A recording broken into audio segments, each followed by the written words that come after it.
What the heck? That was so bad. We get to West Yellowstone because we checked before we left on Sunday morning. Roads are open. We're great.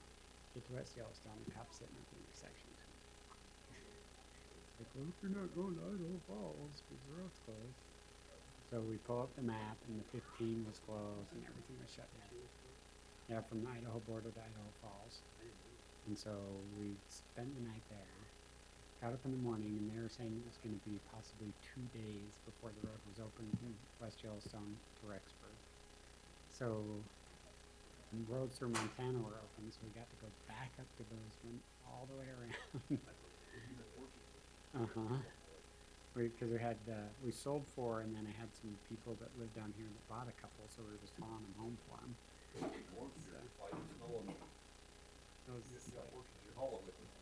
There's some information on that. Okay, perfect. Thank you. Okay, thanks, Richard. That's a rough area. I Yeah. went to school. Okay, My wife was from Rock Springs, so we were about Hoback Junction. go back. And I had a Honda Civic. No big deal. Just by me, went Right. blew me up there. They about blow you off. Oh, it's crazy. It was just like,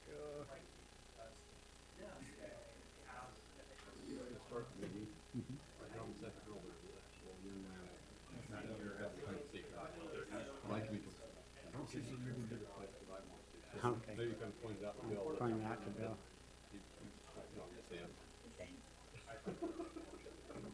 Sounds good.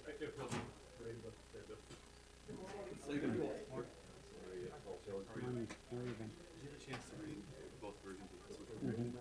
I just want to make sure you.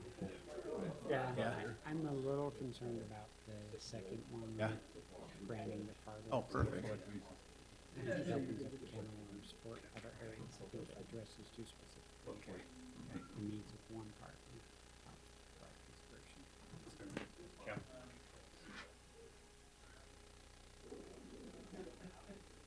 Bill, there's supposedly a young man Yeah, that's kind of totally. hiding about the budget.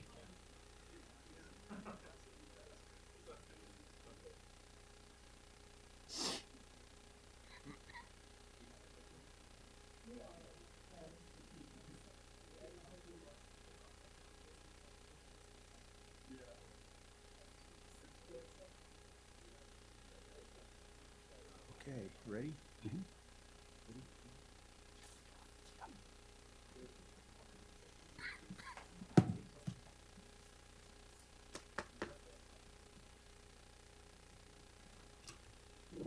All right, good morning. Welcome to our Board of Commissioners meeting.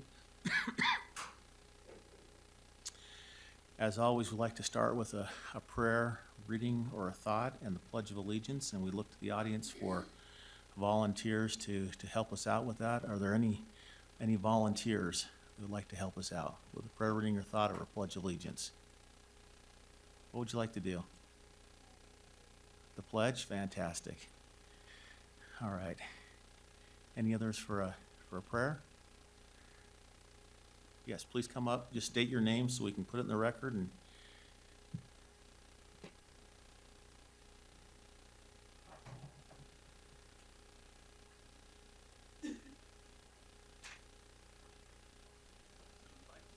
yes. Andrew James. Our dear Heavenly Father, we thank you for this wonderful day. We're grateful for the opportunity that we have to come and express ourselves in this forum, and grateful for the freedoms that we possess in this country.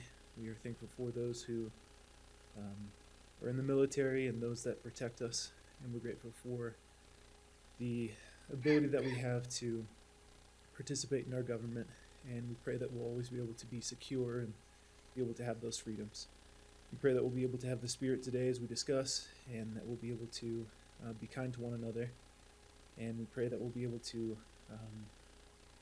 be understanding and be able to help those around us. We pray for those who are less fortunate at this time, that they can be blessed, and that we can be blessed with the time and the means to help them and relieve their suffering. And this we pray for in the name of Jesus Christ. Amen. And come right up here to the microphone. Tell us your name and start us off.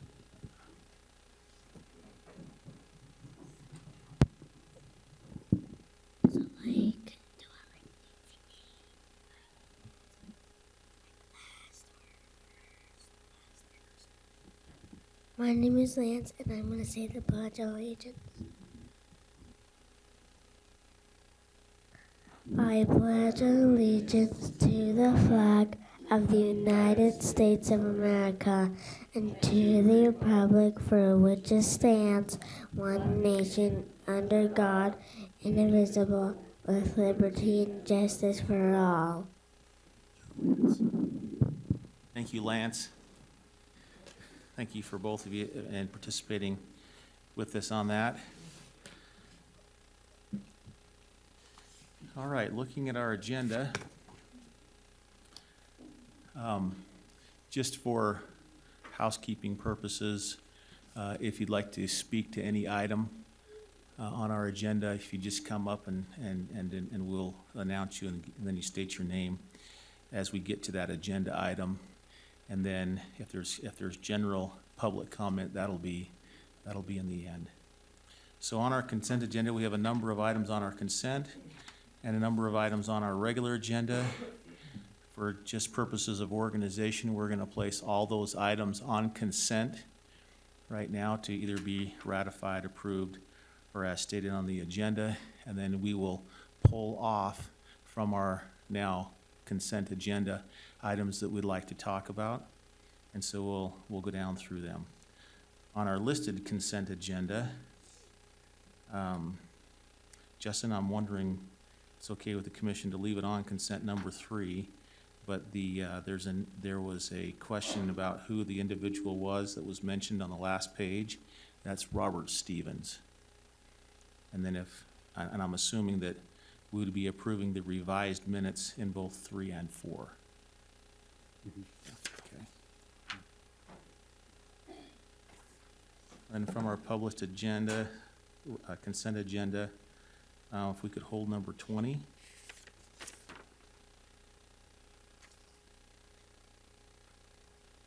Number 25. Any others that are on our published consent agenda that you'd like to hold? Number 12. Number 12? Okay, we'll hold number 12 as well. Okay.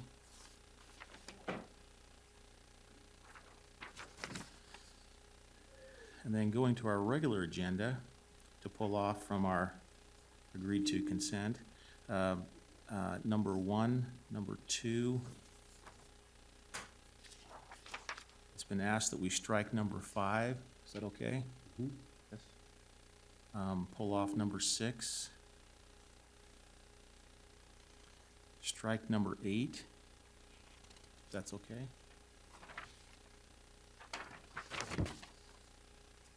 Hold number 9, 10, 11, and 12 for action.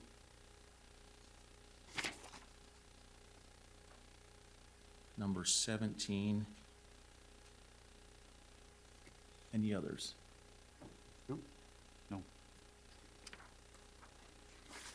Okay, so we've pulled off of from our agenda those that we'd like to talk about. Is there any comments on those that we left on our consent agenda now to be either approved or ratified or agreed to? Okay, seeing none then, we'll move to, on our published consent listing, item number 12. Commissioner. I just didn't want this to go on the consent. I have some concerns moving forward with this agreement. I just question just some of the overhead levels that they've had historically. I'm not supportive of moving forward with another agreement with ALC. I actually would concur with that. I just haven't seen the value recently in their efforts and what they've given us. Okay, that's fair enough. They actually haven't come and presented to us on what they have done, and traditionally we've talked about that. I mean, in the past, I've been very supportive of what they're trying to accomplish when it comes to public lands, and so I motion to be in order then. So I guess I would move that do we just strike it? Or I move that we strike item number 12 from the agenda. Okay.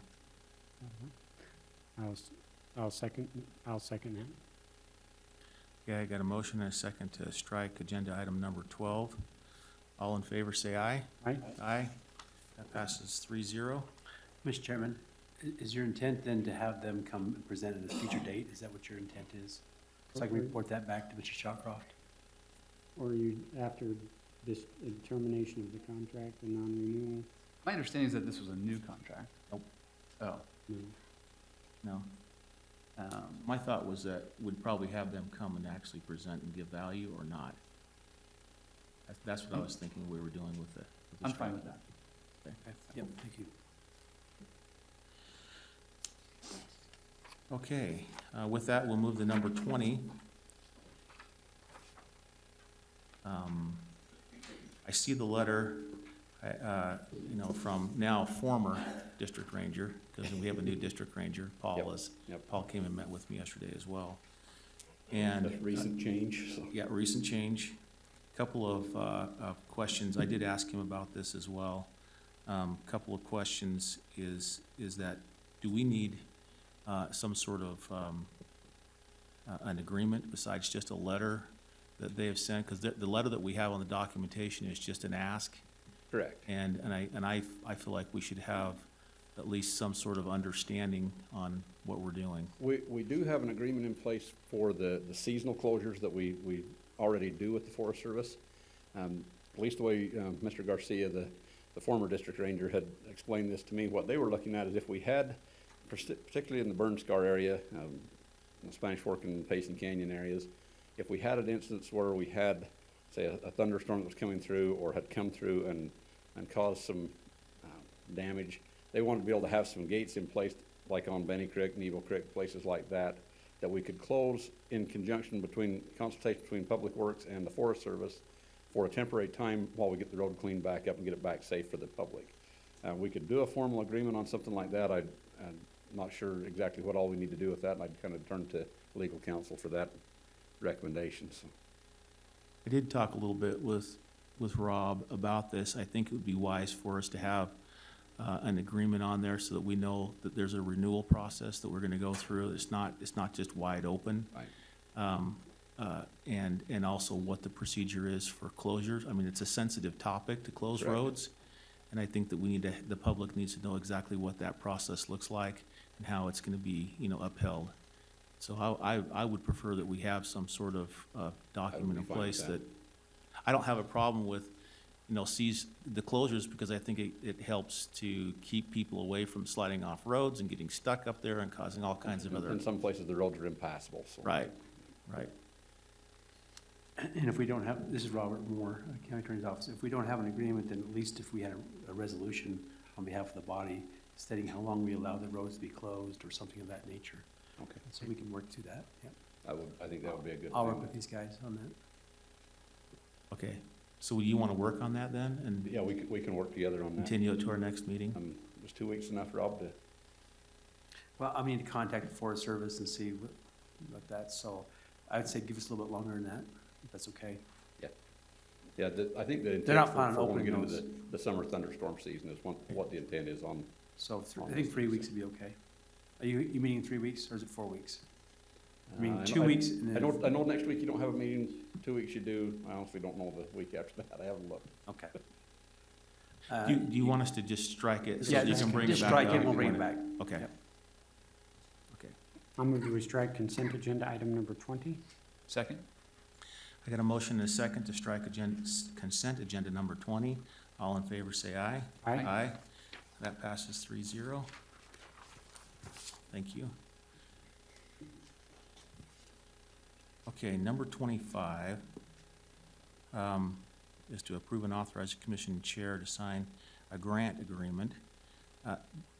There was a lot of comments on this one. That's the only reason why I held this one. I mean, I understand what we're doing with the grant agreement, but here comes Anthony. He was one that had that comments on it, and also it looks like there's no budget funds available. So there was just a lot of questions, and I wanted to see where we're at.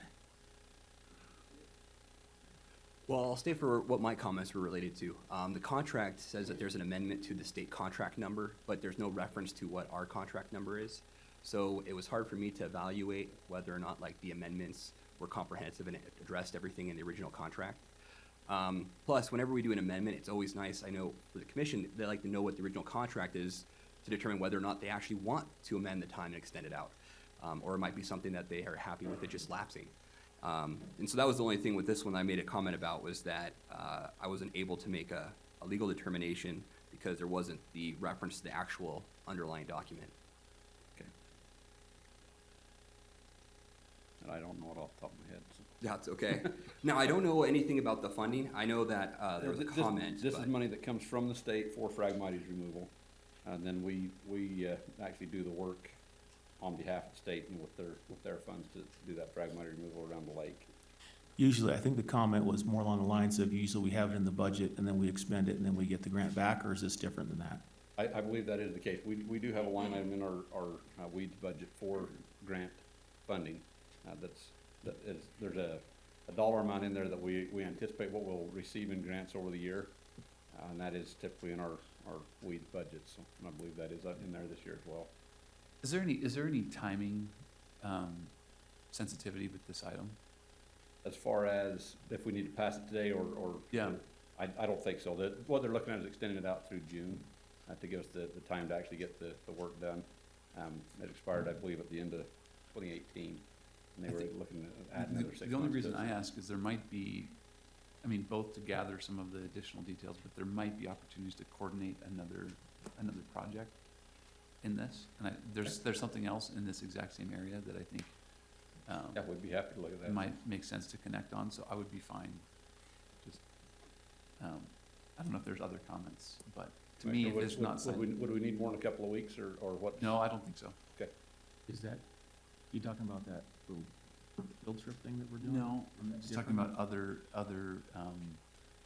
Utah Lake projects and funding sources, Oh, specifically okay. for restoration Okay. and We'd be good for a fragmite couple of removal. weeks. Yeah, look at it comprehensively? Yeah. Okay. Yeah, if we can do something where we double up on it and get some economy of scale, that would be a good thing, so. Yeah. So what would you prefer If that we we can do today? continue 2 weeks, 2 weeks? that work? Okay, a motion? Move that we continue this item for another 2 weeks. Got a motion and a second to continue item number 25 for 2 weeks. All in favor, say aye. Aye. Aye. That passes 3-0. Okay, now moving to our published regular agenda.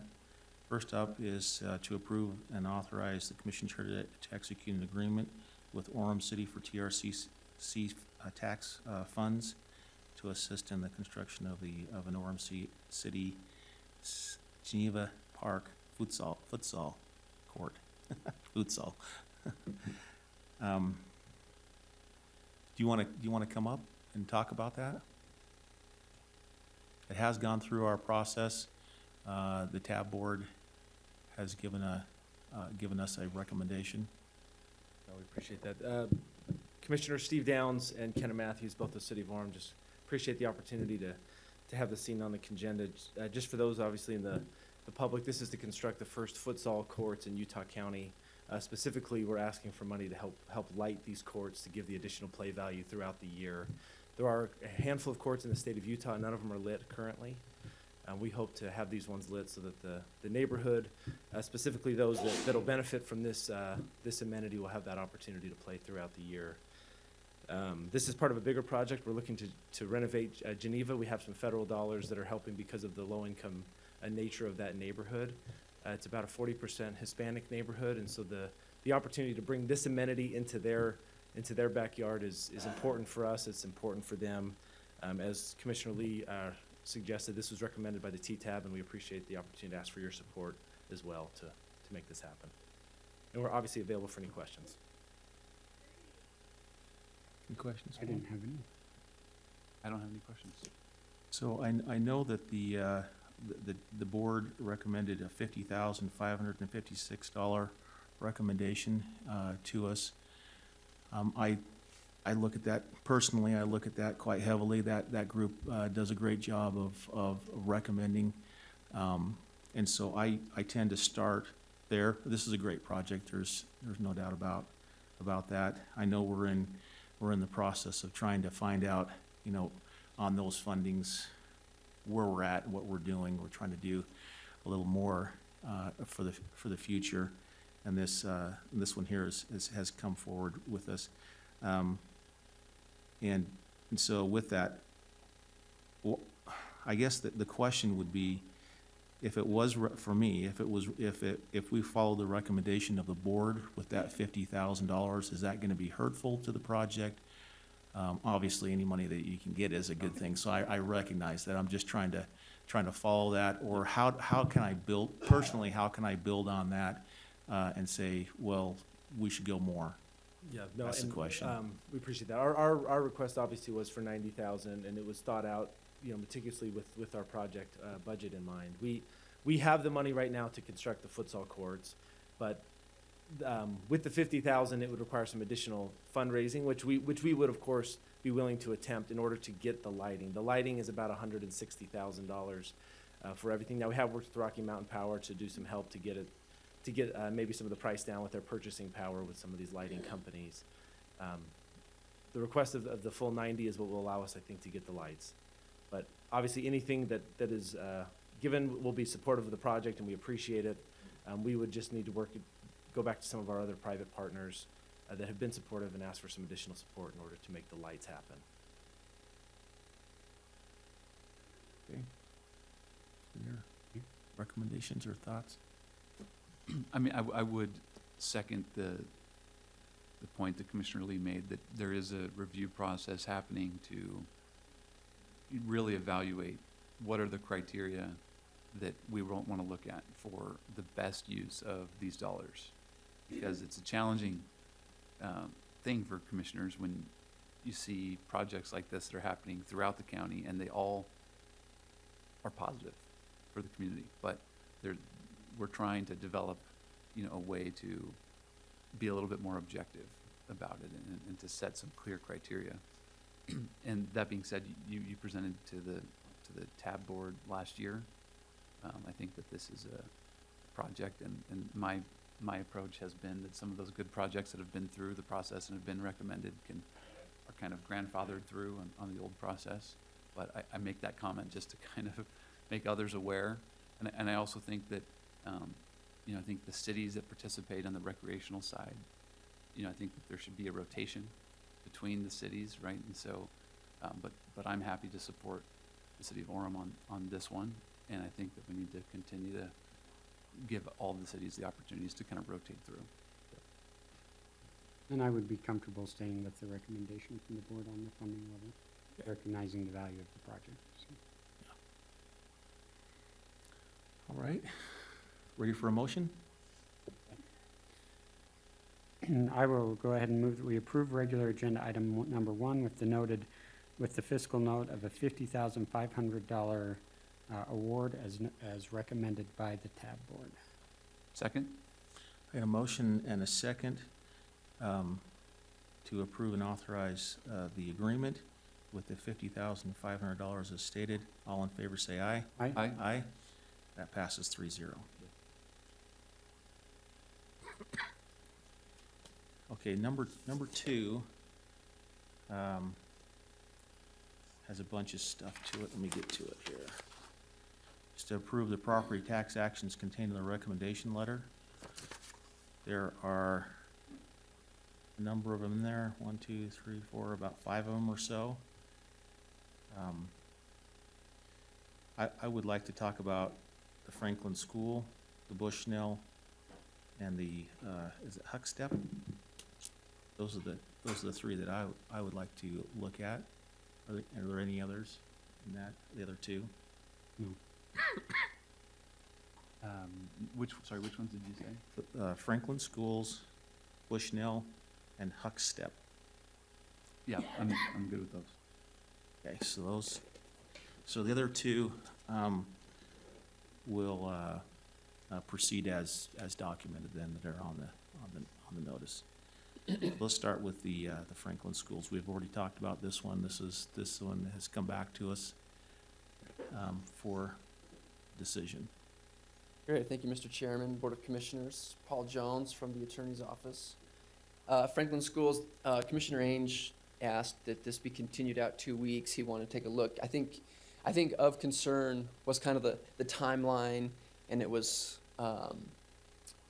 less than certain about whether the tax assessment was made before the warranty deed, before the vesting document was recorded, and things of that nature. I think that those questions have been answered to Commissioner Ainge, unless you have follow-up questions for me now. I think it was basically as represented 2 weeks ago, that the assessment was made. There was an escape property assessment put on the property just prior to the recordation of the vesting deed. I did meet with the assessor's office over this issue, and I think that they would appreciate if I just clarified the state entity that permits these charter schools. They do. I think I may have represented that they had a duty to notify us of new charter school buildings. Turns out they don't have a real strong duty to notify us, and the way the relationship was really non-existent. So I think I was under the understanding and under the impression that the state school department should have notified us, and I was clarified they really didn't have a duty to notify us. Since this has happened,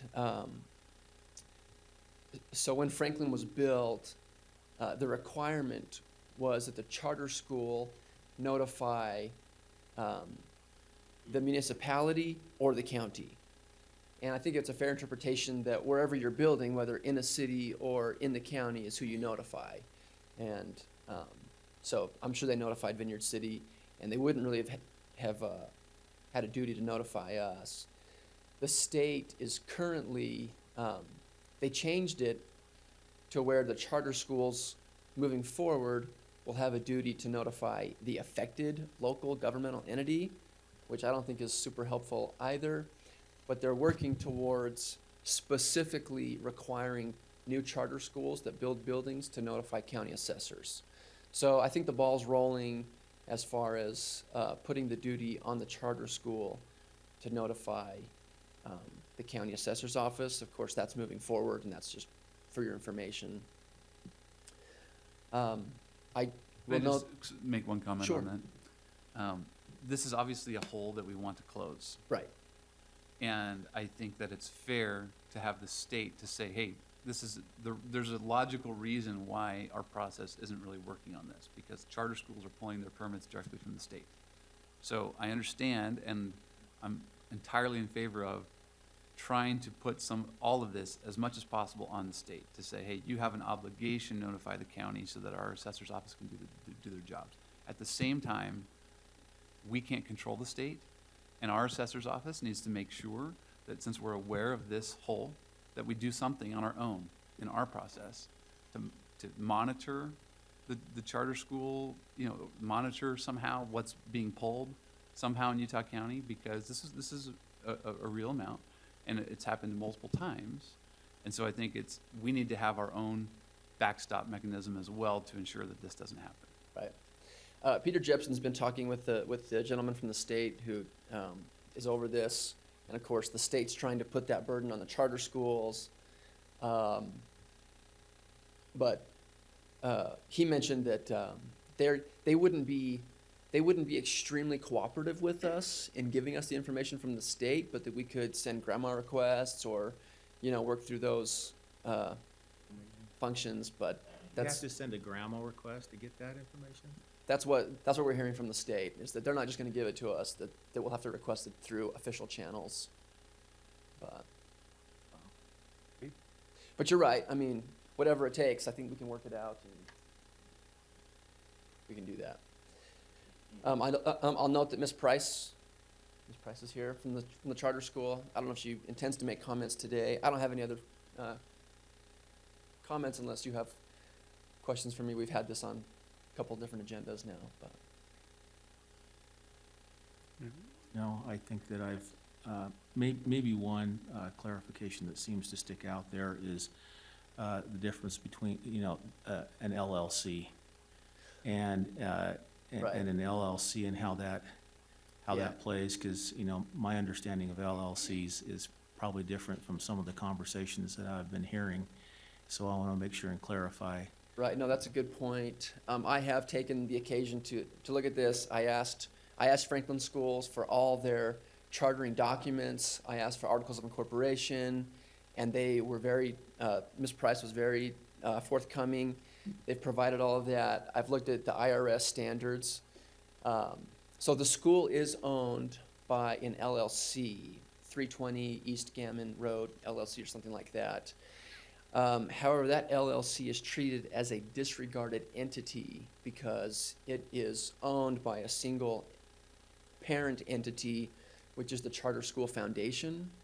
And according to the IRS, such disregarded entities can be treated as a 501c3 if their parent entity is a 501c3. So personally, I'm comfortable with sort of the nonprofit, the exempt status of 320 East Gammon LLC as a disregarded entity of Franklin Schools Charter Foundation, or what. I probably mixed up those names a little bit, but that's the basis of the organization there. So usually an LLC would not be considered to be a nonprofit that could be tax exempt, but I think this might be an exception where they are a disregarded entity of their parent organization. And so, from my understanding and looking down through it, because there's a lot of dates, and times of when this happened and when everything, when they were notified. From my understanding, it looked like the notification of when the school was going to be assessed, and given that, knowing that they were going to have a possible assessment happen, was right at the latter part of their bonding process, meaning that they were at the verge of closing everything up and wrapping it up. And being that the county just barely went through a refinancing bonding process, I know how cumbersome that can be. I mean, we put forth $30,000 for an underwriter, and we're trying to get everything tied up. And so with that, it bothers me a little bit that now an assessment comes in for $180,000. We're back and forth. There's no time to maneuver, even with a bonding, because I'm trying to find a line or a parallel for me in which I can look at this and say, this is a little bit excessive. I can see if they had time before to wrap it in, which schools have done, and they've wrapped it into their bonding so that they can, pay for that over a period of time. But now we've got a school that they have $180,000 and there's a bill due on this thing. Now, obviously there can be deferred payments and everything that go with it. But for me, I'm looking at it in the sense of we defer all of it, the whole $180,000, or there's a partial, or it's the denial. Those are the three options that I see with it. And given that they're going through a process in which they're trying to get bonding in place, and there's, we always talk about that human interest of it. This is an entity trying to do some good, and they're stuck now with this this potential debt that's out there with it. So, and I've had others come up and talk and say, well, the rest of this, the schools that have done this, they're going to be coming and asking as well, and rightfully so. I think they probably should. So I was trying to find a line somewhere to say the reason why I am comfortable in abating this tax is because they got caught in the middle of this, right at the very end, which they didn't have a chance to maneuver. If other schools had an opportunity to put it into their bonding, that gave them an opportunity there to kind of move forward with it. So, is my assessment on that timeline, is it correct? Yeah, no, I'll confirm. I'll confirm that. I believe there was a phone conversation between the assessor's office and the title company possibly around a week before closing, but the assessment itself, yeah, it would have, I believe the official assessment was probably a couple of hours before the deed was recorded. Yeah, And if I screwed up that time frame, Jim can correct me, but I think that's pretty accurate, yeah. so a couple hours. Yeah, okay. All right. Any other conversation? No, I have the same position I did on this as last time. I think it's in the best human interest here, and it's simple for me. Any other comments that need to come forward? I think that this is setting a precedent in some ways, and I don't want it to. And that's why I've spoken about creating a process that would make sure this would never happen again. Because I agree that it could be in the best human interest now in the situation that we're in, but the truth is, a privately owned building operated without tax for a couple of years, and there was an awareness on the part of the title company and the developer, maybe just immediately prior to closing, but prior to closing. And so I think that there is there's some concern from my side of how that all played out.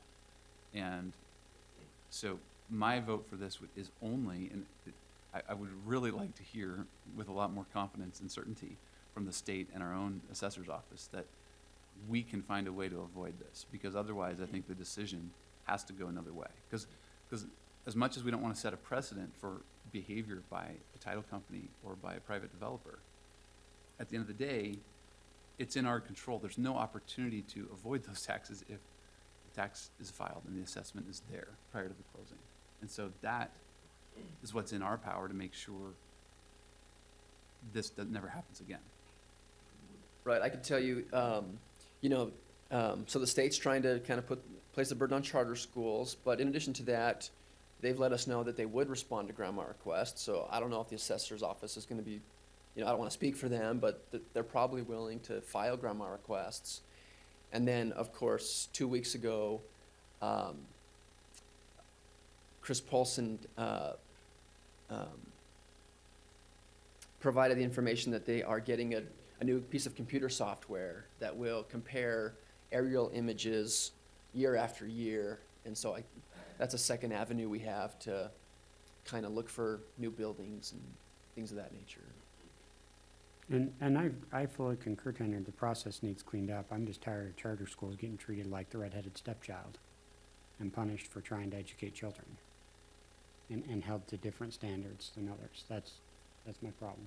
And so if I have an opportunity to cast a vote that defends a public schooling system that just happens to be called a charter school, because they actually, instead of going out and bonding and getting a whole bunch of money from taxpayers, found an investor to do it. I'm not happy punishing that. So I agree. I agree that, the process, I think the process on this one, though, is different than others. And I'm sensitive to the starting a precedent. And so I would hope that that the precedent would be that there's circumstances here that are different, meaning that we had hours before an actual closing. Being through that process of closing, like we've seen, I can't even imagine right before we go through the process of closing on a bond and all of a sudden have a big, huge bunch of money come through, or all of a sudden another assessment of what's happening, or a different opinion.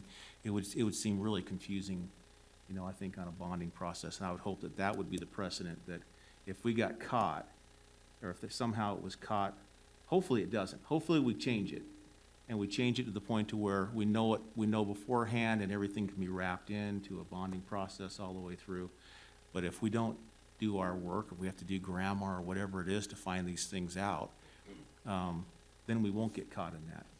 And the precedent would be they got caught on this thing 4 hours before the closing of a bond. Excuse me, Peter Jepson, I got something in my throat. I would hope that the commission would recognize that based on the way that the system is, that it is the charter school's responsibility to notify. Going forward, I would hope that they would make it clear that the charter school itself, they know all the hoops they have to jump through. They get a evaluation notice. Even in this case, they got a valuation notice showing their ground was vacant. I have people every day call me saying they're doing a study, a feasibility study, and they're looking at how much the taxes are. Any CPA would have known, hey, we got to be responsible and put in the taxes during the construction. And the state was clear that they have no responsibility and they won't notify us. And I said, well, what if we call you? And they said, we'd have to go through a GRAMA procedure.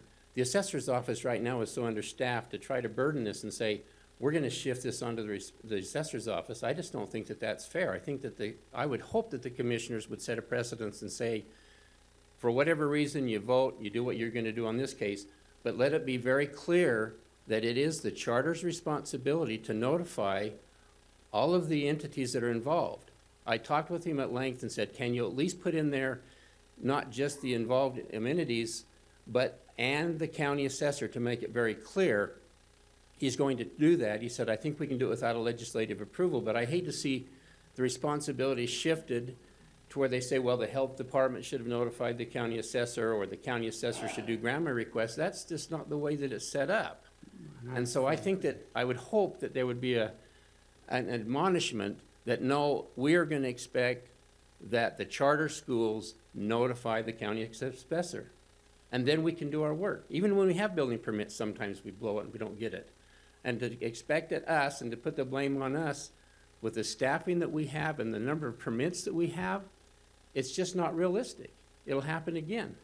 So I just would plead that you would say, put the blame where it needs to be, and based on the state and everything else, it is the charter school that's their responsibility. Let them do what they need to do. And even this one, in the checkoff list, it was supposed to notify, but it wasn't clear. I agree that it wasn't clear. But in the future, let it be clear there won't be exceptions. They need to notify us. Thank you.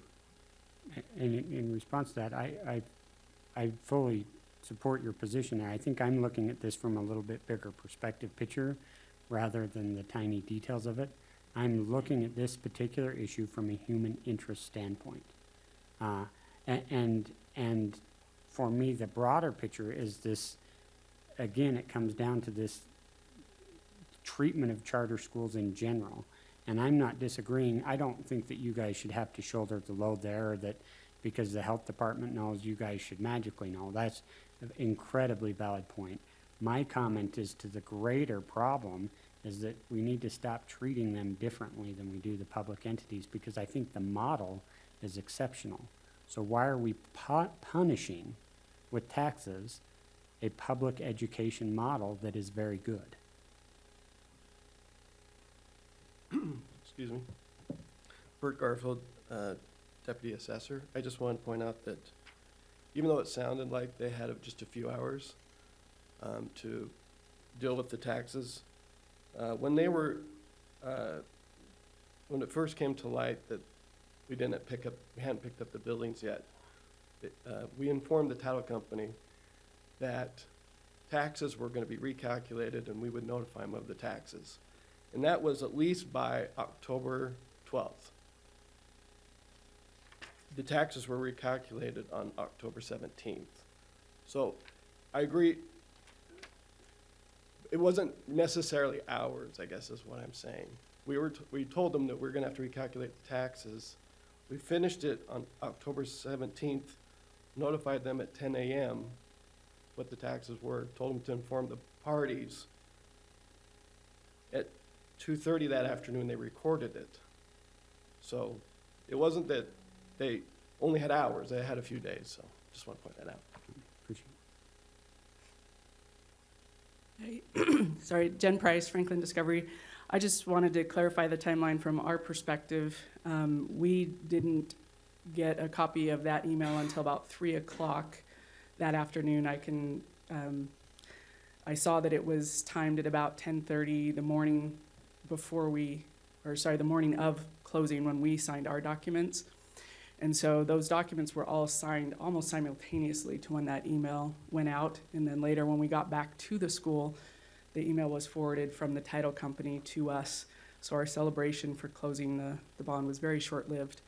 And on the, as far as, I don't want to, he said, she said kind of thing, but I have spoken with the title company and all of the attorneys, bond counsel, all of the different parties that were involved, because as you know, bonds have an extra layer of attorneys.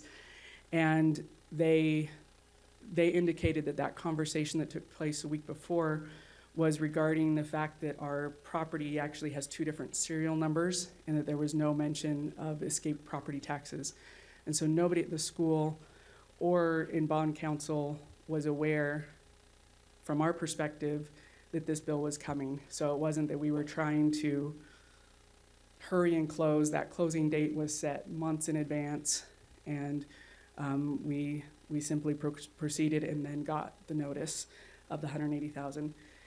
And so I'd like to take it back then to the human interest side. That is, thank you, Commissioner Ivey, for your comments. That is really where we feel that this can be approved on a very limited basis, that this, in this particular instance, a very odd set of circumstances happened that led to this.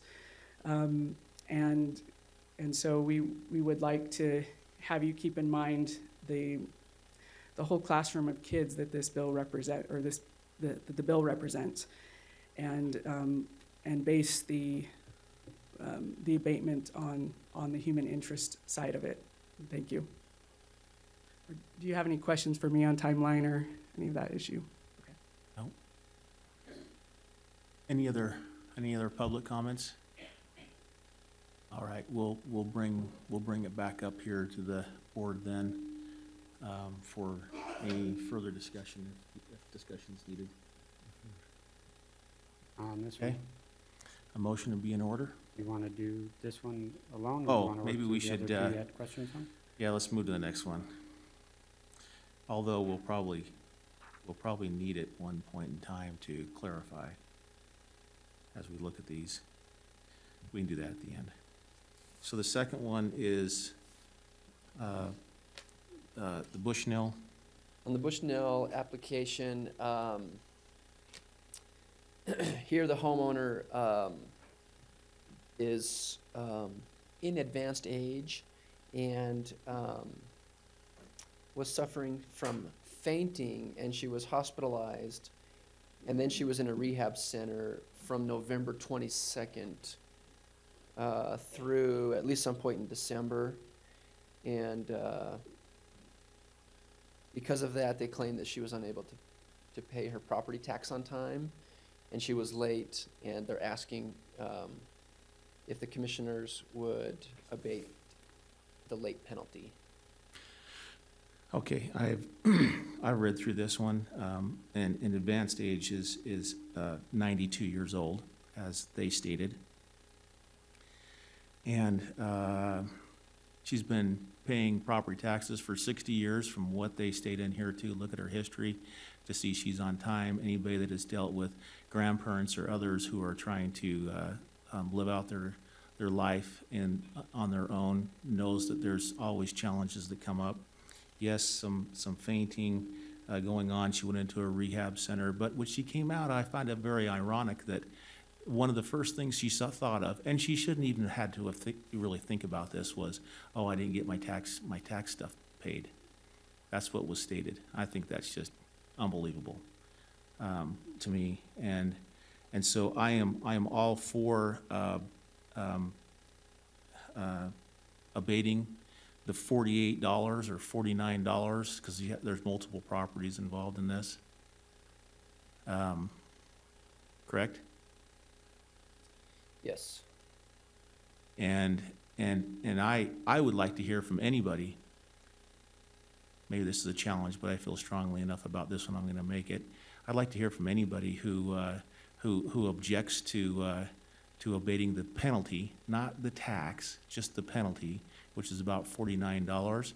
If they'd like to come up here and state why we should do this, if we should not do this to a 92-year-old, I would love to hear it.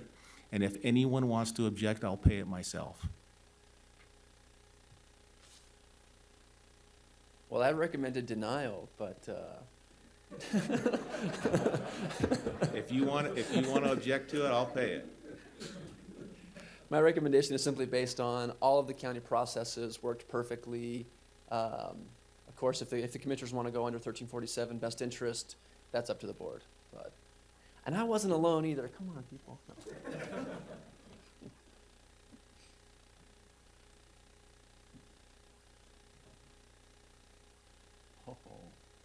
Miss Allen will not leave me standing up here alone. Andrea Allen, I won't leave Paul standing alone. I too went for deny based off the criteria that we have to look at across the board. Was there a county error? No. That's our denial, that's our recommendation, and obviously you gentlemen have the authority to go with the best interest where those of us on staff do not. Fair enough. I'll pay the bill. Well, I think the recommendation of denial is, other than the best interest, there's no reason to deny it, but No, the I best just interest is up to the wanted to hear commissioners. others say that they wanted to deny a 92-year-old who had some fainting spells and was in rehab and misplaced this and wants to pay the taxes. And so that, whatever it is, the $49 that needs to be paid, I will take a check over to the treasurer's office and we'll consider it done. I don't think anybody would oppose relief based on best interest. But we don't usually give recommendations based on that. We leave that up to the board. I think that's the discussion here.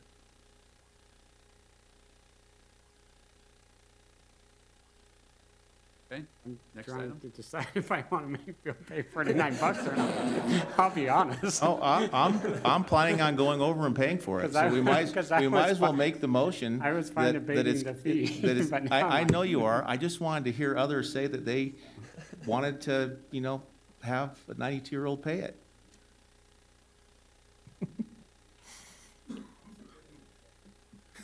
You'll split it with me? I'm going right over after this to the treasurer's office to pay it. And Chris wants to, are you gonna help out on the payment of this too, Chris? I'll pay half, okay? Yeah, 3 ways. I don't have, yeah, we can go 3 ways with this with Amanda. I just want to clarify. It's not our position. We don't have the authority to say you pay this or you don't pay this. No, I get that. I think that's what Andrew is trying to say. That's ours, and It's come up several times, right. But we don't have that authority to pick and choose which statutes that we apply and we don't apply. We either apply it, and that's really our only option. So I'm in for it for a third, but that is why staff is saying what staff is saying. And So- I still think that it should be abated, because one of the things she said or at least her daughter or somebody said as they were writing this up, was that for some reason in her mind, this 92-year-old wants a clean record. She does not want it to be known that she has a penalty of $50. I get that. My father passed away at 92, had a clear mind when he passed. And one of his concerns was he was on hospice, and there was only a matter of hours. They were giving him morphine well, that was their job, was to give him morphine to kill the pain. And he said to me, I'm worried about getting hooked on morphine. So I get that mindset of wanting to do what's right in this case. And it's just something that they've done their entire life. He said for over 30 years, they've paid their taxes on time. These are rental properties producing income. Yeah. And so in the back of her mind, this is just a business process, and this has to happen. And I can see why it's on the forefront of her mind, because income property is something that she's probably managed all of her life. Right. So Yeah. I get that. And I hope you know, Chris, I know that you've got to follow the rules and procedures with it, and we appreciate that. And I understand you do, and that's why I'm in for a third, so. Okay. Fair enough. next. Should we move to the next one? Okay, this one's a little bit more complicated, the Huck Step. Okay, on Huckstep, this is an escaped property situation. These individuals built the home that was completed either at the very end of 2014 or the very beginning of 2015. I'll note that again, you know, the process is supposed to be that the cities notify the county assessor's office when there's a building permit. In this case, Utah County did not receive a copy of the permit from Saratoga Springs, so the county was unaware of this new home. And in 2017, the county was aware, and so the assessor's office, they assessed an escaped tax for 15 and 16, and the homeowners are claiming that they were unaware that there was the escaped tax assessment, and that their escrow company paid it, which then required that their escrow was recalculated, and they were short on escrow because they hadn't paid in escrow enough to cover the escaped amount. And so then That's where I don't get that part. I mean, Which part? The escrow. It seems like that's just, I mean, when I look at mine, they calculate, and of course, I have to verify that they're calculating it correct or looking at it, make sure they pick it all up. I know that's my responsibility. But it seems like it would, there's always, when you have a loan like that, you're gonna have you know, some sort of escrow account in there that's building to pay the tax. So I don't understand how that escaped Yeah. for Well, 2 years. Well, I think what they're saying is the escrow's calculated based on the tax amount. And so their tax amount for the vacant land was like $800 a year, because that's what it was for vacant land. And the escrow's calculated, so the monthly payment that they're paying into for their mortgage includes part of that's escrow, and it's based on an $800 tax liability. And then in 2017, the county came in and we assessed the escaped amount. So I see. where they were expecting to pay about $800 a year, in 2017, they would have had, you know, $1,600 in escaped, plus another $1,600 for 2017. You know, so you're talking And the lender about, most likely paid that amount. right, yeah, you're talking And about that's where- $3,000 Yeah. for that year. So they're just looking at numbers, and they're not doing any real evaluation with it. 'Cause Right, yeah, so 2017. obviously, if you got a house on there and you're Yeah. paying Yeah, so vacant land, 2017. somebody should have said, wait a second. The mortgage company would have just paid it because they don't want to lien, and then they're gonna recalculate the escrow to make up for the shortfall. Right. And that's why their mortgage payment went up. They say about $700 a month. Now that would just be temporary, is my understanding, until the escrow was caught up and it was recalculated. But Yeah. so that's basically the issue here. Is there was an escaped amount. Do we have any reason to know why this particular property escaped? Well, the only thing that I have before me is that the assessor's office did not receive notice from the city. So the process is that cities notify the assessor's office of new buildings. In this case, the assessor's office informs me that they did not receive notice from the city. Now, I will just add, again, as you read through the Huckstep's statement, they obviously feel like they didn't know about this, but actually the assessor's office did send an important notice of additional assessment to their address in 2017, in March of 2017. Now, ideally, you get that and you fix the problem before this happens. But, you know, we sent it, they claim that they were not notified of it.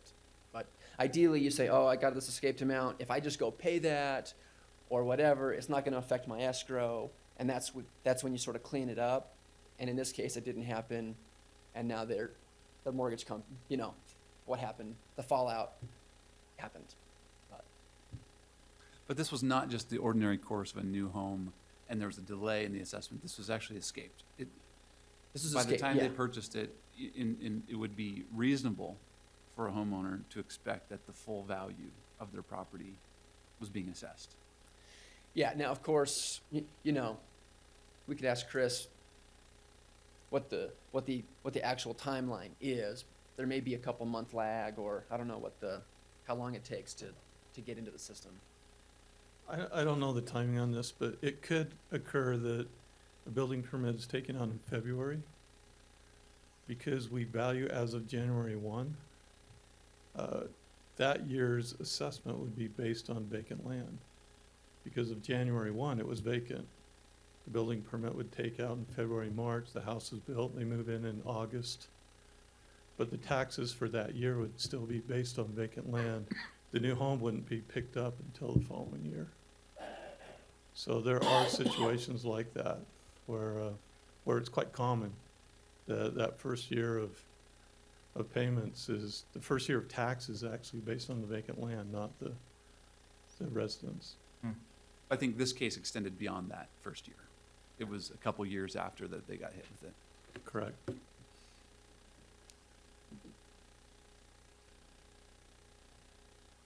So, Right. Let me just add one comment there. Their request is for a greater dollar amount than the tax amount. And I don't think the board can grant that without some other action. I think you are limited here to, the greatest amount of relief you can provide is a full refund of tax amounts. I don't think you can go beyond that in this setting without an additional agenda item or something like that, but.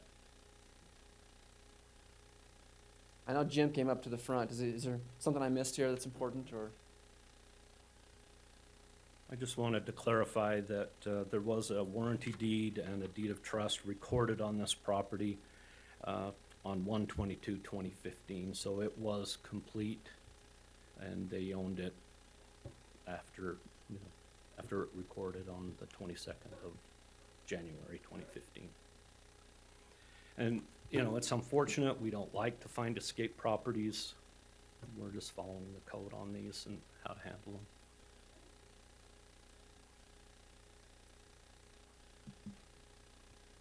All right, any other comments?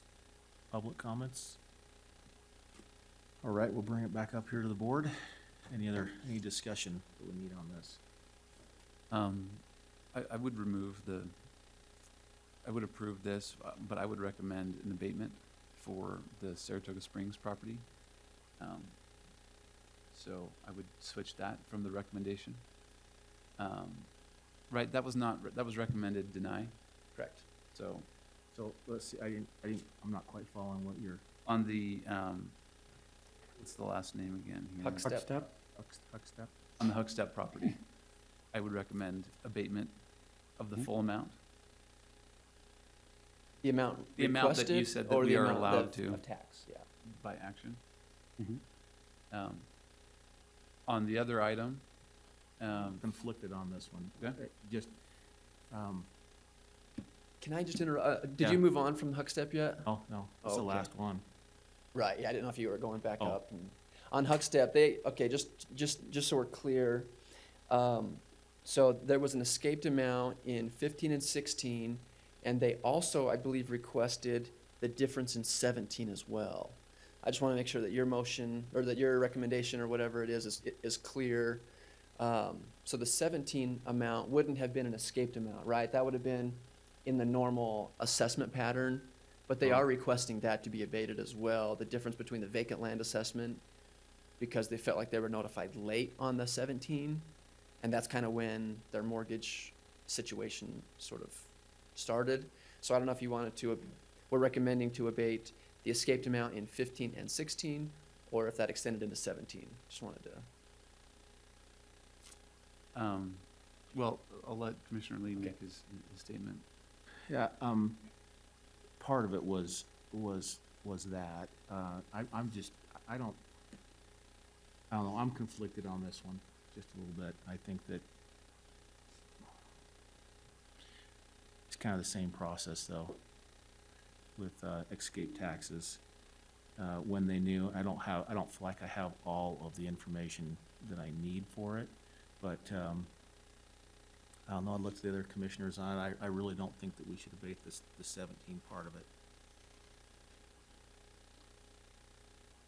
Thoughts, Commissioner? On an abatement on the Huckstead, I would be comfortable with a 15 and 16 and have reservations on the 17. Okay, I would be fine with that approach. Okay. These are a little bit awkward because you have to do all of these and then go back, I guess.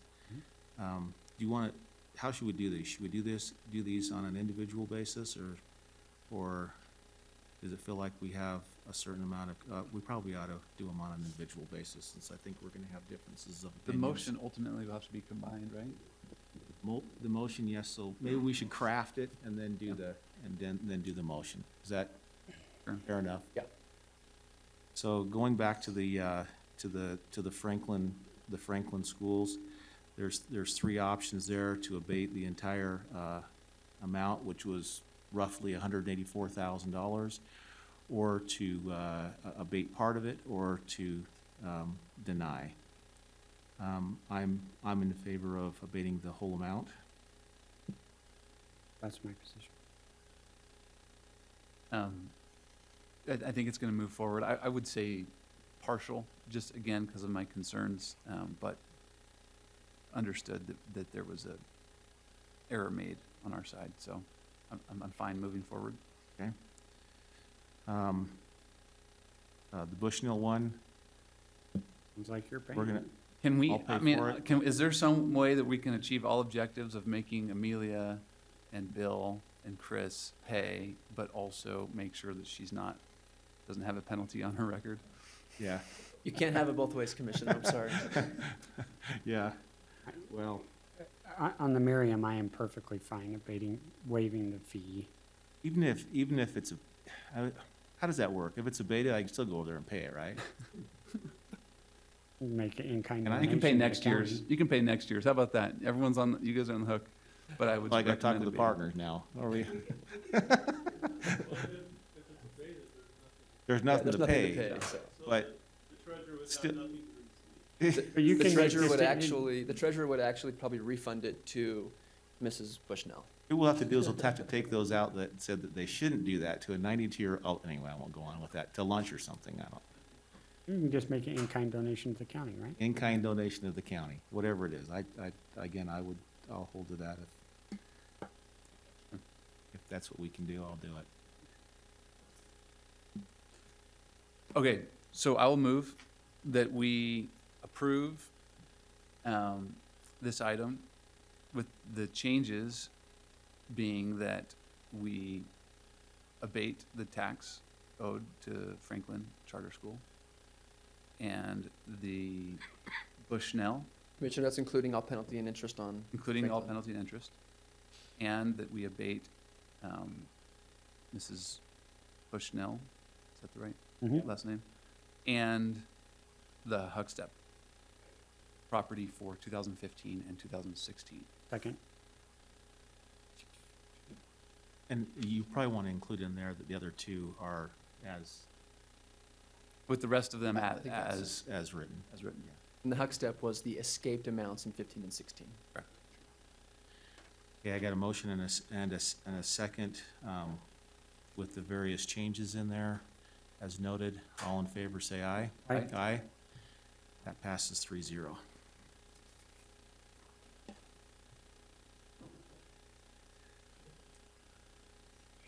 Okay, this one is number 6 on our regular agenda. Is to approve or adopt an ordinance amending chapters 10 through 8, 10-8 of the Utah County Code relating to the source protection zones.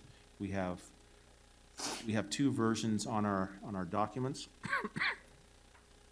One version is the same from the last time we met on this. And to work through the second one is a version that gives some of the applicants the opportunity to proceed with their property, but it does give some scientific study that needs to be done for anybody else prior to 2010, I believe was the date. Anything else, Ben? Just on version 1 and 2, we did clarify, we removed the packed bed media system language. That's a specific type of technology.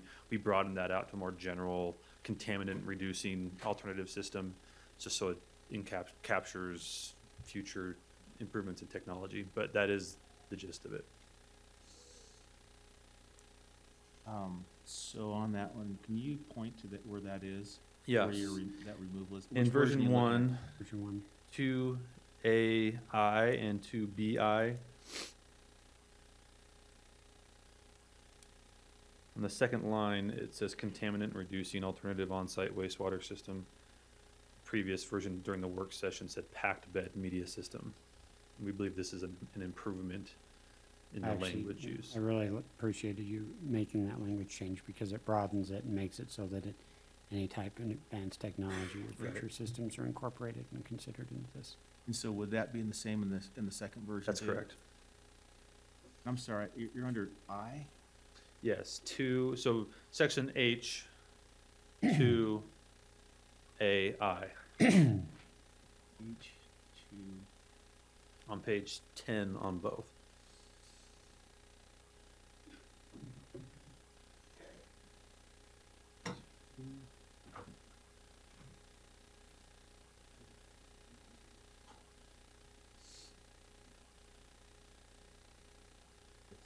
Yeah. Okay.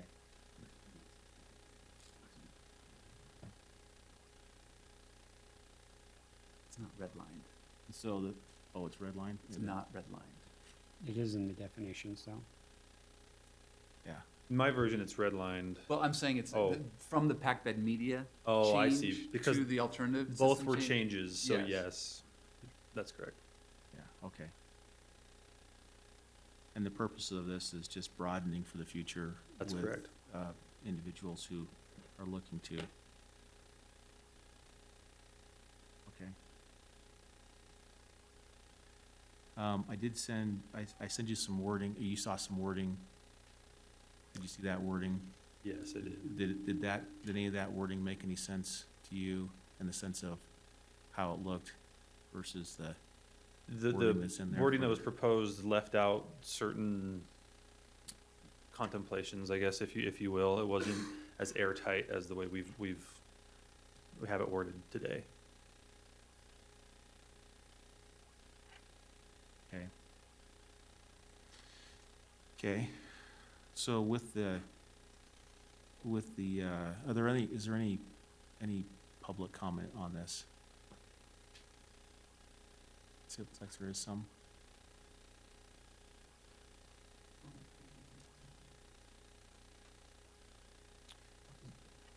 If I could, more specifically to your question, the language that was proposed does not dictate when a conventional or an alternative system needs to be used. It left it up to the applicant, which is inappropriate in certain circumstances. Okay.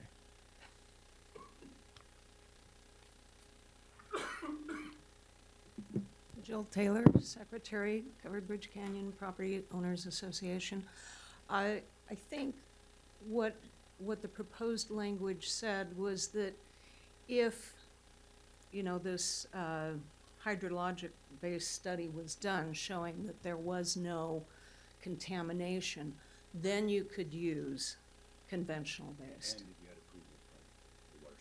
Yeah, and if you had approval from the water source owner. So I think it's not as if it's left up to the applicant. The applicant has to jump through several hoops in order to be able to use the conventional-based system. In version 2, is that not available to you, to jump through those hoops to be able to use a conventional system? I sent a letter to all of you yesterday just indicating that, I thought the wording was poor because it's confusing. And if you Just a clarification on that, which wording are we The talking about? wording that's in confusing? the second version, Okay. number 2AI, Thank you. and it says, for Zone 2, except in instances where a septic system density study performed by a geotechnical or hydrological professional licensed in the state of Utah clearly indicates that the installation of the proposed number of a conventional on-site wastewater system will not increase the maximum contamination level of nitrate concentration within the affected groundwater source above the U.S. Environmental Protection Agency currently stated MLC goal, in which case a conventional on-site wastewater system may be used. And then you have, comma, the proposed and installed wastewater system. Well, which, are they talking about the conventional on-site wastewater system? Because then they go to say the proposed installed wastewater system is a contaminant-reducing alternative on-site wastewater system approved by Utah County Health Department. And it's unclear. Are you saying we can do a conventional on-site wastewater system? Or are you saying that the proposed installed wastewater system is a contaminant-reducing system? So I think we very much appreciate the intention. I think we're in full alignment on the intention. Our concern is simply because of the ambiguity within the paragraph that it could be misinterpreted by staff as they're trying to enforce it, and that could cause problems. And so we're just hoping for a clarification, clean up of the language such that there's no confusion in the interpretation or enforcement of it. But Yeah. we're very happy and appreciative with the words that are there. Yeah. Just- Well, I had said that if you're going to cut and paste and flip the words so that you put what the intention is, that in Zone 2, and you jump to the bottom and say the proposed and installed wastewater system is a contaminant-reduced alternative on-site wastewater system approved by the Utah County Health Department, except, and then you give the exception, which ends with, if you've met this exception, in which case a conventional on-site wastewater system may be used, period. I was just trying to take the wording he had, and you stated what your general rule is, and then you put the exception in, and it's very clear that the exception is a conventional wastewater system, period. Now we're dealing with drafting. I mean, Mhm. this is an exception within an exception. I think it's Yes. been very carefully thought out. I think that our entire health department and county attorney's office has spent a lot of time trying to create this very intent in this legislation to address many of the concerns, both to protect our drinking water quality and to address the needs of property owners in Covered Bridge Canyon. I think that an exception within an exception is always, when you read it in first glance, going to be not the most natural thing to read. But to me, it actually achieves the desired intent that you guys have acknowledged. Well, then answer me this. What is the desired intent? Is it that conventional on-site wastewater systems may be used when you have done the correct study? Is that the intent? Or is the intent that those conventional on-site wastewater systems must also be contaminant-reducing alternate on-site wastewater systems? Just so you know, Commissioners, when you have a question, you don't have to take questions from folks that are here. You're welcome to answer those questions, but you don't have to answer those questions. I'm happy to address that. So grammatically, when it says for Zone 2, and then it says except, that word except applies to the rest of that clause. While it is lengthy, it does address the conventional system. So the exception is a conventional system if the study meets that goal. Right. Then after that clause, with the comma, it relates back to the for Zone 2. So for Zone 2, the general rule is an alternative system, except and unless you have a study that says it meets that standard, then you can do a conventional. That is the intent. So I think to cut to the chase with it, Ben, I just wanted to ask this question. For the purposes of this group, I know we're looking at the whole county as we're adopting this, but for this group, if version 2 is adopted, I think there's 8 lots up there, I can't remember how many, 8 lots. Those 8 lots, since they have received the hydro analysis and they have the downwater users sign off with it, would they be able to develop that land with a conventional system? Yes. Okay, so I think with that, even if it seems a little cumbersome, I think we should probably proceed and continue with what we have at hand. And I just want, we're very grateful. We appreciate everything you've done, and we want to say thank you. Just hoping to clarify one other thing, but I think we're good with the obfuscated language. We're still good. Okay.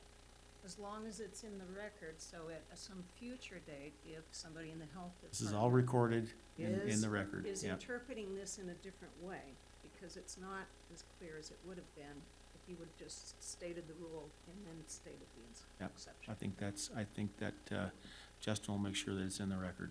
Right, Justin? Okay. In our minutes. Any other comments? Okay, we'll bring it up here to the board. We do have 2 proposals. Thoughts? I like the first proposal. I think it is applicable to the whole county, and it's not legislating to a specific need. When we begin making exceptions for exceptions in legislation, I think and we go down a slippery slope that opens us up for a county-wide piece of legislation that puts the health and public safety of the county at risk. And so I have concerns about the second version for that part. I think it's contemplated that zones 1, 2, 3, and 4 are very different zones for specific reasons. If you live in a zone 2, you have been classified into a zone 2 because of the potential risk to a downstream user. And as a result, you should have an advanced system for treatment. In a zone 1, there is such risk to downstream users, you shouldn't be allowed to have a system. In 3 and 4, it follows appropriately. And so when we start to craft so specifically into zone 2 to treat it as 3 and 4, we're not taking into consideration the downstream users. And that causes me concern when looking at this for a broad spectrum. My job's to legislate for the entire county, and I get concerned when we start to get that into the weeds. In this particular instance, I will go on public record on this, I think that the Covered Bridge people have an excellent case, they have excellent data, and that the best approach in this situation is actually to petition to be removed from the zone 2 into a zone 3 where they would be properly classified. That's for that. And in the meantime, we are addressing the concern that I think is existing, that we couldn't even build in a zone 2, which was problematic for me. But in the first application, we are enabling people to exercise their right to build in that zone with the heightened protection. I think that the comments from Commissioner Ivey are well received. I think that we should be thinking, for the most part, legislation for the county as a whole. And I spent a lot of time speaking with people in our health department, people at the state level, to understand the concerns, if there are any, to our water quality. I don't think anyone would ever want to risk the water quality in our source protection zones. I think one challenge of drafting a countywide ordinance without even contemplating some specific areas within our county at the moment is that we have this 2010 change, and there were some property interests that were pre-platted prior to that time. And I think that fact pattern creates a situation that almost begs for some exceptions within exceptions. And so I think the goal here was to have a system or have an ordinance that works throughout the county for everything going forward. But there is this group that was platted prior to 2010, and I think since there is a property interest there and given some of the history, it makes sense to have an exception for that group of lots. And it is a relatively small set, since we're talking about pre-platted lots prior to 2010 that also follow within Zone 2, and which would meet the requirements for this exception. But So here's, I think your point is valid. Here's my concern with it. In a pre-plotted plat situation, if we move into a new usage in 9 years later, 10 years later, this is specifically dealing with water, but what about fire protection? What about a building code exemption? So if my property was pre-platted before the 1995 building code adoption, should I only have to adhere to the 1995 building code adoption because I was pre-platted then? Or should we craft legislation that creates exemptions for that particular instance? And so when I look at that from a principled fundamental basis and looking at the building code requirement as opposed to the pre-platting, that's where I get a little concerned about that. Does that make sense? I don't know if I explained that clearly. I'm not disagreeing that we should look at these situations, but then, again, that's why I feel it gets us into a slippery slope, because if we're looking at a pre-platted, are we applying building code, fire code, water protection codes based on the time of a platting of a subdivision, or are we looking at it based on when we're actually changing the use of the land and putting a building that will have different environmental impacts and safety impacts? And I think it's absolutely at the time of building.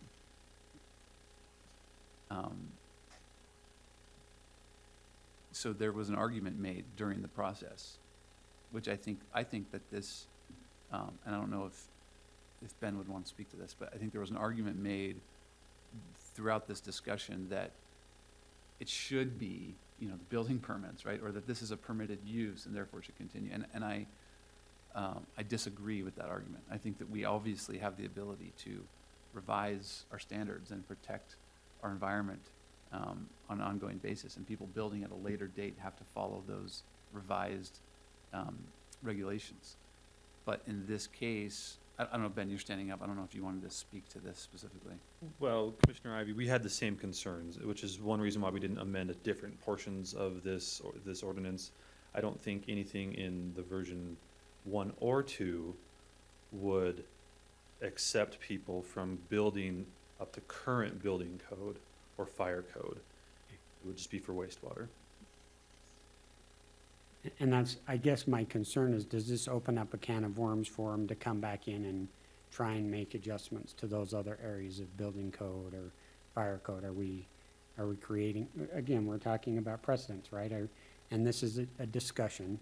Are we creating a precedence there where we're going to try and craft these things in that manner to create those exemptions? That's where the second version starts to get me a little uneasy. That would be a tougher nut to crack. The building code, fire code, mostly are state regulations. Right.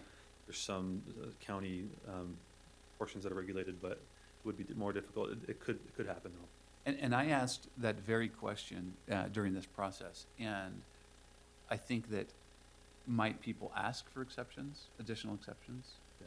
Certainly. And I think that, but does this legislation, does this amendment give any additional rights? For example, any additional building in these Zone 2s? And the answer I got, which I'd like to confirm, is absolutely not. And so it would take additional action from this body to allow that.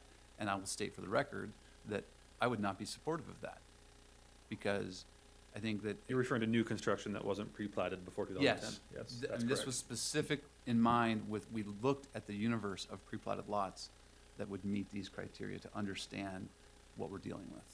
And that's my point, is I hope we're contemplating that in that decision making. I think there's, from what I heard, there's only probably 24 or so. We're guessing in there, but there's only about 24 that would fall underneath this before 2010. I just wanted to talk a little bit about precedent. I think precedent has a certain setting already in this specific case. This ordinance is countywide, and I get that, and I think it's crafted in such a way that we can live with it countywide, although it does have it has been driven, a lot of it's been driven by and I wouldn't even say it's just one area. There's two areas. I've been working on the South Fork area. It's been, you know, it's multiple across the county, but I think the South Fork area, this and other things that are going on there, play into it in a way that makes sense for me. But before 2010, we had the conventional systems up there. After 2010, we still had lots up there that were putting in conventional systems, a precedent that the county allowed to happen. So that precedent's already been acted on and been using. That's where it gets a little sticky for me, is that we've already acted on that. We're moving forward.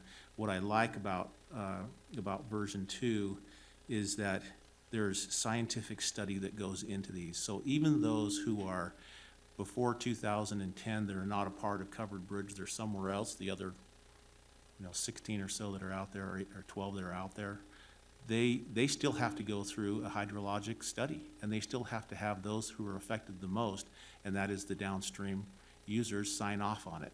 So it's a process that they would still have to go through, to get to the point to where Covered Bridge is at right now, where they already have those things signed off and ready to move forward. So with that, I think it pulls in a scientific way for us to walk down through it, because the most affected by any use of a conventional system is going to be those that are downstream. And I find that if they're signing off on it, I have to question myself, why would I feel uncomfortable with that? And given that, I think this ordinance is broad enough to cover the county for us. I'm talking about version 2 on here. Broad enough to cover the county with areas that we have in South Fork and others, so they can upgrade and do things appropriately, but also incorporates some of the precedent that has been set in the past that gives us the ability to adhere to that as well and move forward. I would have a question for legal on this.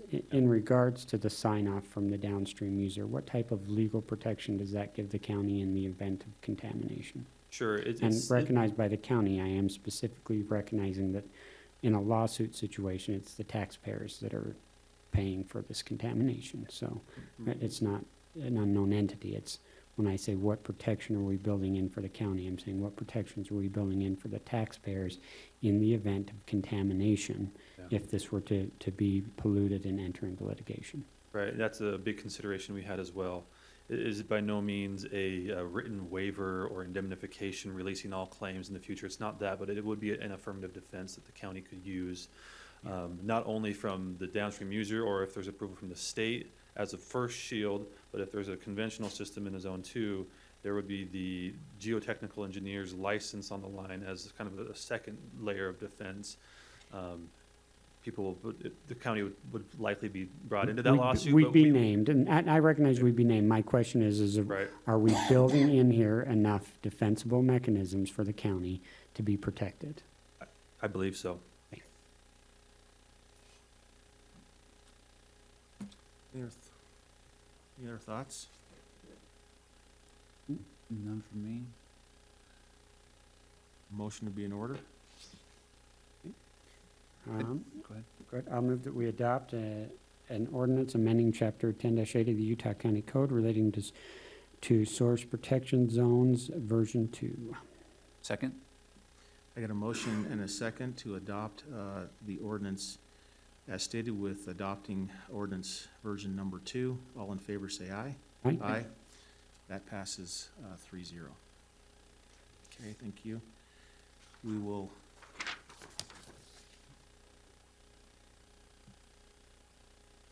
move to number 9. This is to adopt or deny an ordinance amending sheet 12 and 13 of the official Utah County Road Map to extend 6200 west. Okay, Brandon Larson, Community Development staff.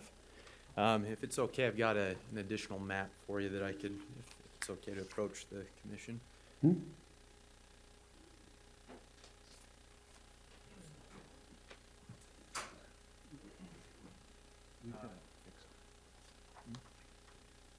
So, 2 weeks ago, we brought this to you for a public hearing. And again, what this is the Phelps have some property to the north of Phelps Plat A that they'd like to build a home on and expand their U-Pick operation.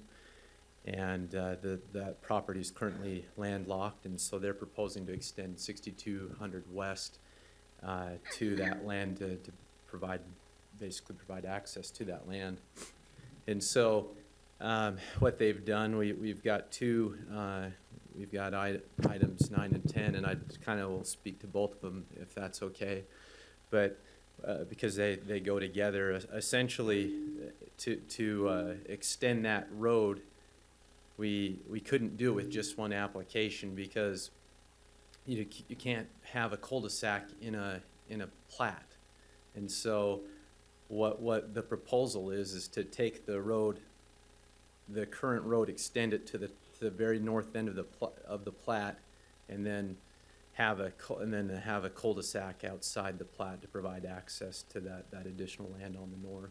And so back in 2016, we brought the map amendment of sheets 12 and 13 to you, and we just before we get to plat, Phelps Plat B, I just wanted the county commission, just for the sake of the Phelps, I just wanted it to be clear for them that the county commission was okay with the cul-de-sac, that they were willing to accept dedication once it's been constructed, because essentially, as I understand the process, if you agree and you approve these applications today, they'll go and construct the roads, and then they'll have to come back and you'll have to accept the dedication. So before they put down the money for the roads, I think they would like a clear indication that the county's going to be willing to accept that cul-de-sac.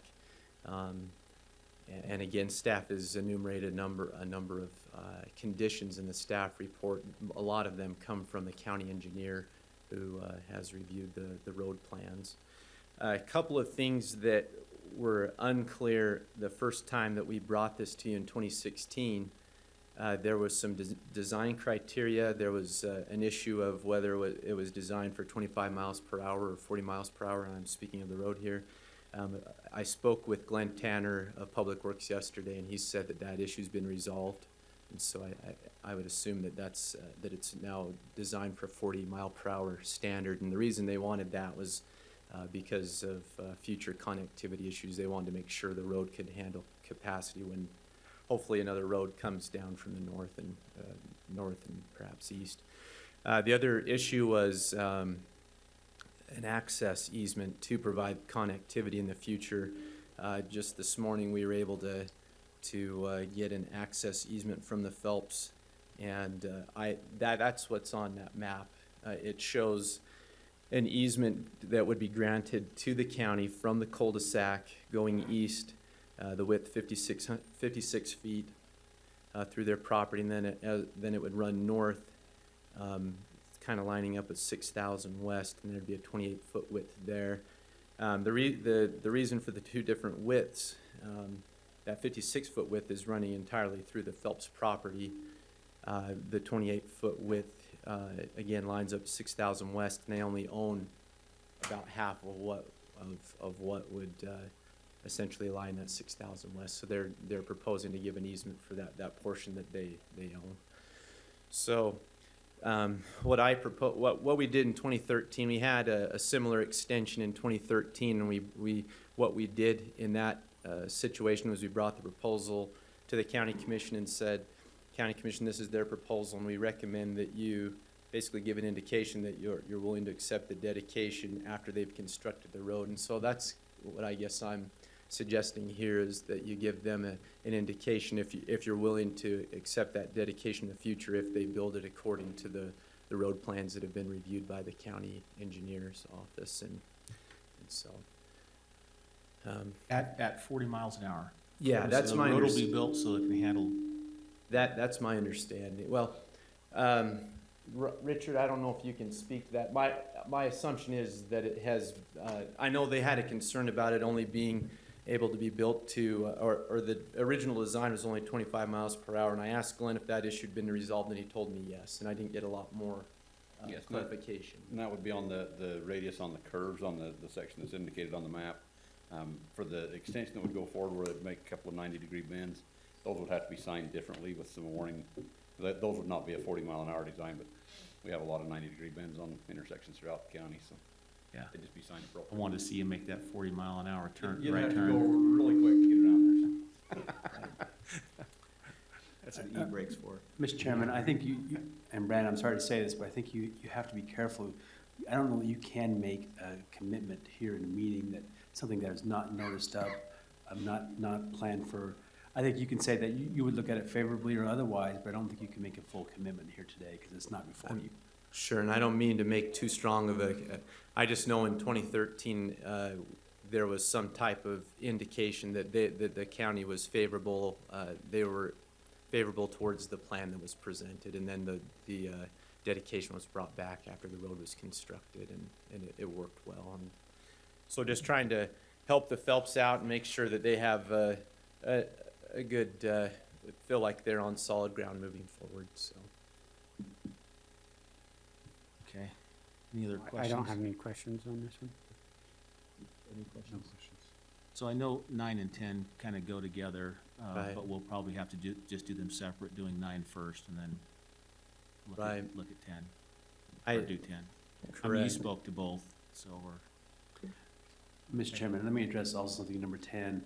Brandon asked me to review that ordinance, and I, for whatever reason, misplaced that, so I did not review it. I have reviewed it now. I am concerned about the language that the county cannot vacate a utility easement. And so that's the concern I have. Now, I think Brandon can address what's happened in this situation, but the statute doesn't allow us to impair the utility easements, the franchise rights of utility. And so we have to be very careful at having language in this that we're vacating any utility easements because we can't do that by law, by state statute. So I don't know that we can have that language in here per se. I know that Brandon has worked with SESD to obtain replacement easements, essentially, is what I understand as to this issue. But again, the county itself, we can vacate the road and any easements that we own, but we have no ability to vacate any private easements in this process, including landowner private easements, and no ability to vacate any public utility easements. And that's by Utah Code 17-27A 609.5 that prohibits us from doing that. Just to make you aware of that. So this ordinance may need to be clarified just a little bit to make sure that we're not suggesting that we're doing that in this ordinance. Can we clarify that here? Yeah, we can just say that here as part of your motion. And I'll work with Brandon to make sure. Again, that was my fault that I did not review that with Brandon after he asked me to, and I didn't see it. I just didn't do it. So when we vacated the road prior, down below, we didn't vacate any easements? We're not vacating easements. We're not vacating public utility easements because they're not ours. They're their own utility easements at that point. I would have some additional information on that will help, but correct, we can't vacate utility easements. There is a note proposed on the plat that you have before you that is a consent to vacate from the utility companies. They're basically realigning the public utilities to run alongside the roads, and so I have correspondences from SCSD, Highline Canal, and Dominion Energy that have agreed to sign that consent to vacate the easements. They can, Yeah. yep. And that resolves our concern, Right, really. right. So if you've got those. Yes, okay. I got the last commitment this morning, so. Okay. Perfect, thanks, man. Yep. All right, any other questions?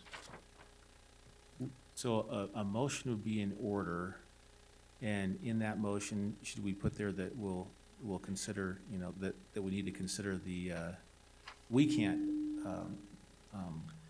Yeah, with those I think easements, we you can't. can approve it subject to the Attorney's Office reviewing the vacating of the utility easements. Right. Yeah. And I'll look at that with Brandon. And I apologize for that. That was my fault, that I should have had reviewed this before today. But I owe Brandon It an apology. sounds like they're already Yeah, and we've talked about this a couple times, so I know Brandon's been working hard on it with the Phelps, and these, obtaining this consent has been very difficult, and so I commend Brandon on doing that. So I move that we approve items 9 and 10, subject to the attorney's office reviewing the vacating of third-party easements. Second? And a motion and a second to adopt the ordinances and approve the as stated number 9, and approve the Phelps subdivision plat B as stated number 10 with the so noted exceptions or review process. All in favor say aye. Aye. Aye. That passes 3-0 with both 9 and 10. Okay, number 11, I just pulled these off because there's motions, there's actions that need to be taken, approve or deny. I wasn't pulling them off personally for any discussion that I had or any questions that I had. It's just that I know in the past we've usually asked them to come back and talk as well, but I just pulled them off because it is they are both actionable items. So If you have any unless there's questions other for me, I'd happy to We're answer. saying 11 and 12? 11 11 and 12. Okay, I move that we approve items 11 and 12. Second? And a motion and a second to approve items 11 and 12. All in favor, say aye. Aye. Aye. That passes 3-0.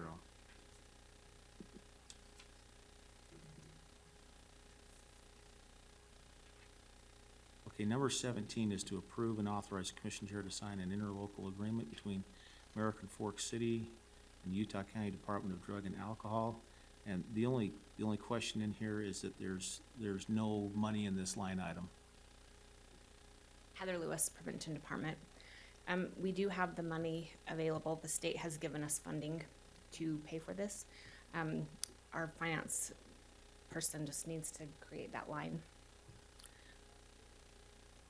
I think the line's created. It's just a matter of, I just. Did it last night. Oh, you did okay. Okay, fair enough. That was the question. Okay, thank you. Move that we approve regular agenda item number 17. Second? And a motion and a second to approve agenda item number 17. All in favor say aye. Aye. That passes 3-0. I'm aware of that we need number 20 and number 21.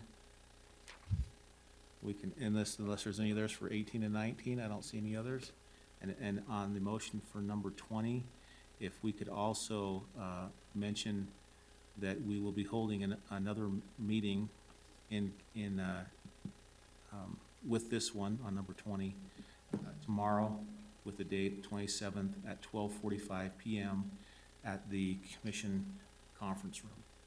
That would be that meeting would be continued after it's done today. Yeah, to that continued after location. today, but I want to make sure we put the date, time, and Yes, location thank you. in there. So I move that we approve and set a date, time, location for a closed meeting to discuss, a strategy session to discuss the sale, or we don't need 19, just 20? 18 and 19 we can strike. Okay, so I move that we strike 18 and 19? Second? Got a motion and a second to strike agenda item 18 and 19. All in favor say aye. Aye. Aye, that passes 3-0. I move that we approve and set a time, date, and location for a closed meeting to discuss the character, professional competence, or physical or mental health of an individual or individuals suggested at this location following the completion of this meeting, and that meeting also be continued to tomorrow at 12:45 p.m. in the commission conference room. Second? I got a motion and a second to approve a set of date, time, and location as stated in number 20 with additional times for the 27th at 12:45 in the commission conference room. All in favor say aye. Aye. Aye, that passes 3-0. I move that we approve and set a time, date, and location for a closed meeting and strategy session to discuss pending or reasonably imminent litigation suggested for today's date at this location and following the completion of this meeting. Second? Got a motion and a second to approve a set of date, time, and location as stated number 21 on our regular agenda. All in favor say aye. Aye. Aye. That passes 3-0. We have no work sessions. Are there any public comments? Seeing none, thank you. We'll move into our closed meetings.